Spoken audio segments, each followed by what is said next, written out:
Vi har haft den her problemstilling, og det første spørgsmål lyder på, hvordan ser den nye energiaftale ud, og hvilke punkter i finanslov 2014 tegner et grønnere Danmark. Jeg har valgt at dele spørgsmålet op, og jeg vil starte med at fortælle lidt om, hvordan den nye energiaftale ser ud.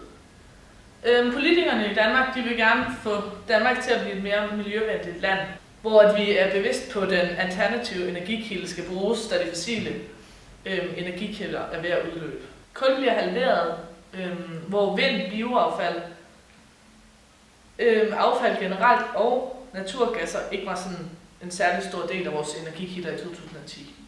I 2020 vil vores kulforbrug falde, i takt med at kul bliver et mere fossilt stof, eller fossil energikilde. Det samme sker for naturgasserne.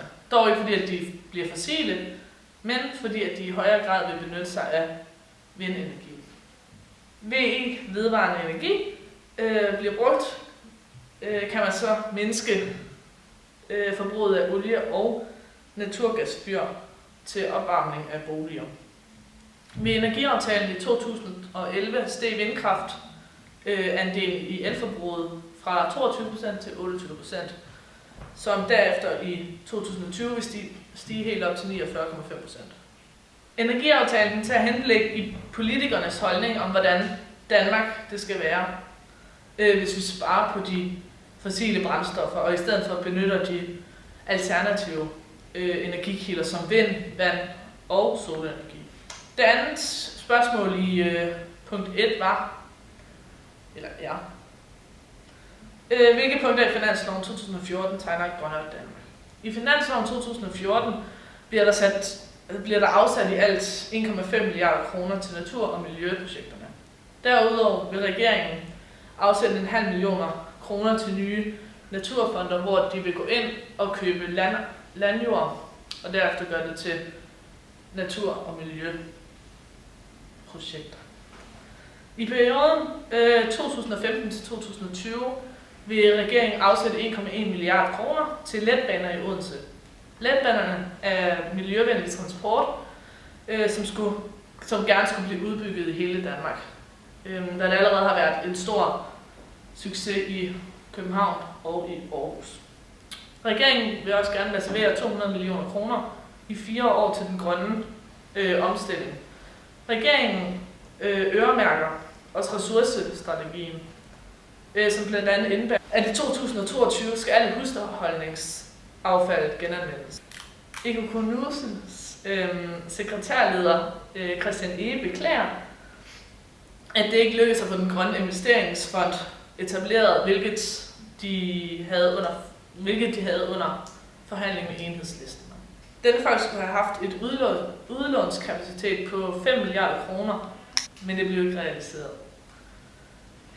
Dog mener Christian Ehe, at den grønne investeringsfond kunne være et godt redskab til at fremme grøn omstilling og til at få pensionsmidlerne og anden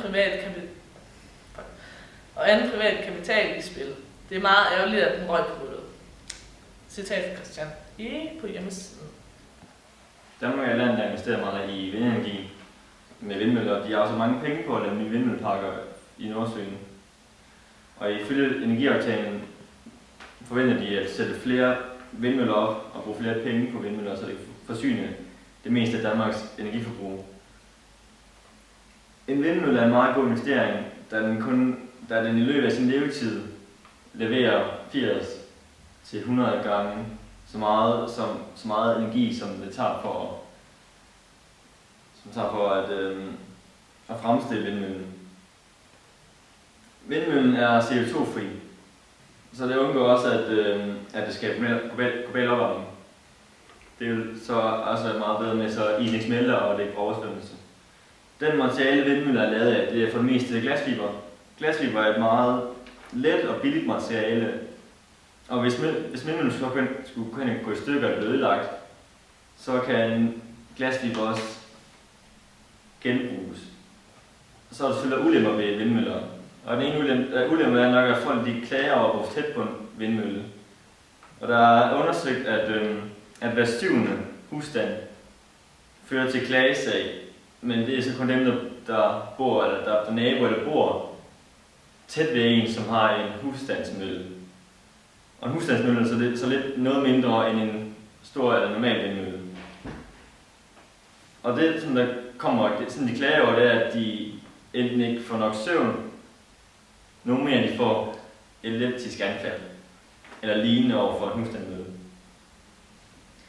Placeringen af vindmøller har meget forskellige aspekter. Støj for vindmøller har været genstand for meget diskussion. Klager er blevet indsendt fra naboer til møllerne, men størstedelen af disse klager kan lokaliseres til en kommune, og halvdelen af de klager i den kommune kommer så kun fra 3 husstande. Og støjniveauet, som de klager over, det ligger på noget, som hedder lavfrekvent støj. Og det er noget, man ikke kan høre, eller næsten ikke kan høre, men er lige sådan under støj, eller sansegrænsen. Og lyden, man hører, lyder som sådan en lille hvisken, konstant. Og så ifølge lavfrekvent støj, kan man få alvorlige, så kan man få sygdomme, eller man kan i hvert fald risikere at få genevirkninger, og stresssymptomer, søvnforstyrrelser og så alvorlige følgesygdomme. Så er der så selvfølgelig, at der er sygdomme indunder de der, man kan få, f.eks. stress, der kan du få forhøjet kræftsygdomme, og søvnforstyrrelser, der kan du få stress af og depression og det. Og støjgrænsen for en vindmølle er, kan man sige, udenfor, der er den på 40 decibel. Og så dem, som er på land, det er 20 decibel. Men til gengæld er så mange danskere, der er positivt stemt for vindmøllerne. Og har ingen problemer med, at hvis I skulle bo eller nabo til en vindmølle.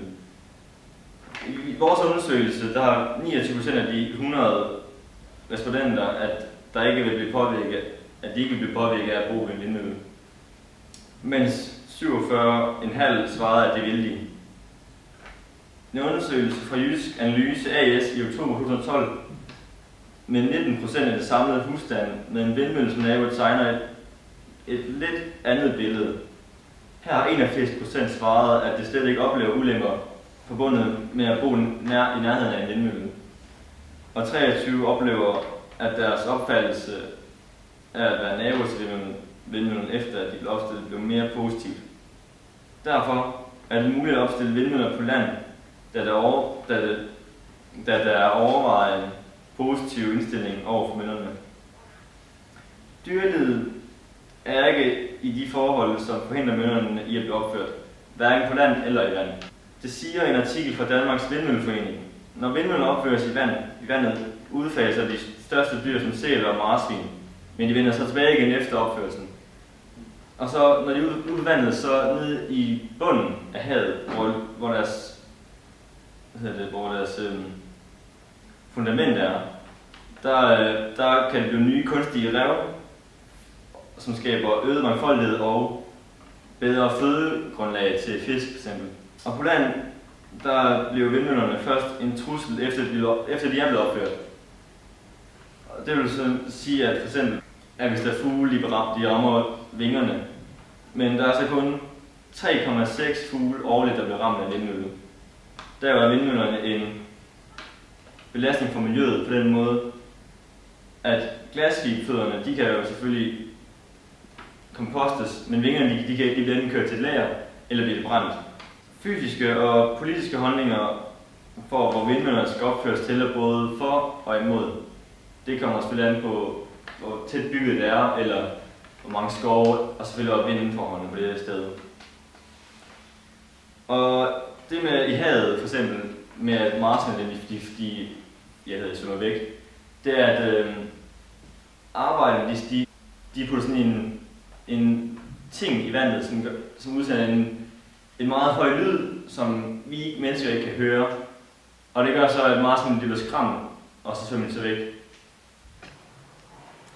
Vi kan konkludere ud fra vores undersøgelser og vores viden, at vindmøller er meget mere miljøvenlige i forhold til andre brændstoffer, da det ikke kører på fossile brændstoffer og ikke er mere uddøende i forhold til, at det er alternative energikilder, som vi kan blive ved med at producere frem i fremtiden.